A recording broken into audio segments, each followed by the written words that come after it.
செயலிகளோட எண்ணிக்கை ரொம்ப அதிகமாயிருச்சு. அதுக்கு 2 காரணம் இருக்கு. ஒன்று, தெளிவில்லாத கஸ்டமர்ஸ், இல்லைன்னா அவங்களோட எக்கச்சக்கமான பேராசை. இப்போ பயங்கரமான விலை இருக்கிற ஒரு பொருளை ரொம்ப குறைஞ்ச விலையில கிடைக்குதுன்னு சொல்லிட்டு ஆர்டர் பண்ணி வேற ஒன்னா ரிசீவ் பண்ணி ஏமாந்து பல மக்களை பார்த்துருப்பீங்க. உங்க ஃபேமிலியில கூட அது நடந்திருக்கலாம். இப்போ ஒரு குறிப்பிட்ட ஃபேமிலியில அது நடக்குது, நீங்க அங்க உள்ள போறீங்க, அங்க என்ன செஞ்சிருப்பீங்க அந்த மொமெண்ட்ல?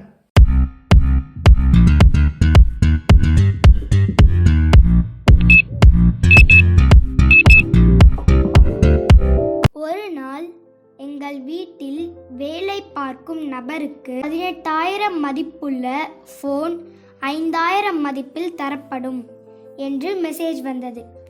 அந்த நபரும் அதை நம்பி கொடுத்திருக்கும் லிங்கை கிளிக் செய்து அவரது விவரத்தை பதிவேற்றி அனுப்பினார். மேலும் பணத்தை தபால் நிலையத்தில் பொருளை பெற்றுக்கொண்டு செலுத்தினால் போதும் என்று அந்த செய்தியில் இருந்தது. 2 நாட்கள் கழித்து தபால் நிலையத்தில் இருந்து பார்சல் வந்திருப்பதாக ஃபோன் வந்தது.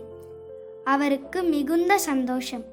18,000 மதிப்புள்ள பொருள் இவ்வளவு குறைவான தொகையில் கிடைக்கின்றதே என்று சந்தோஷப்பட்டு பணத்தை கட்டி பார்சலை வாங்கிவிட்டு வீட்டிற்கு வந்தார். ஆனால் அந்த பார்சலில் அவருக்கு மெசேஜ் மூலம் காண்பிக்கப்பட்ட ஃபோன் அதில் இல்லை. வேறு ஏதோ சாதாரண ஃபோன் தான் அதில் அனுப்பப்பட்டிருந்தது. இதற்கு நான் என்ன செய்ய வேண்டும்? இந்த மாதிரியான செய்திகள் வரும் எண்ணை தடை செய்ய வேண்டும். யாராவது இவ்வளவு குறைவான தொகைக்கு இந்த பொருளை கொடுப்பார்களா என்று யதார்த்தத்தை உணர வேண்டும். இனிமேல் இந்த மாதிரியான செய்திகள் மூலம் யாரும் பாதிப்படையாமல் இருக்க இந்த நிகழ்வை பற்றி உனக்கு தெரிந்தவர்களிடம் கூறு.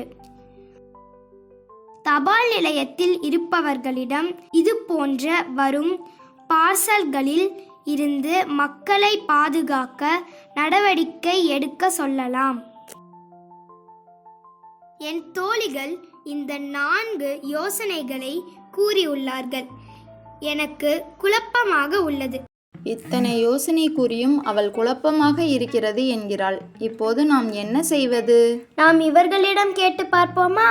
சரியாக சொன்னாய். இதற்கு இவர்கள் மட்டுமே சரியான யோசனைகளை கூற முடியும். அப்படியானால் அவர்களிடமே கேள். ஃப்ரெண்ட்ஸ், நீங்களோ உங்களை சேர்ந்தவரோ இந்த மாதிரியான சூழ்நிலையில் இருந்தால் என்ன செய்வீர்கள் என்று உங்கள் கருத்துக்களை உங்கள் பெயருடன் கீழே கமெண்ட் செய்யுங்கள். அவ்வாறு யோசனைகளை கமெண்ட் செய்பவருக்கு நாம் என்ன செய்ய போகிறோம்?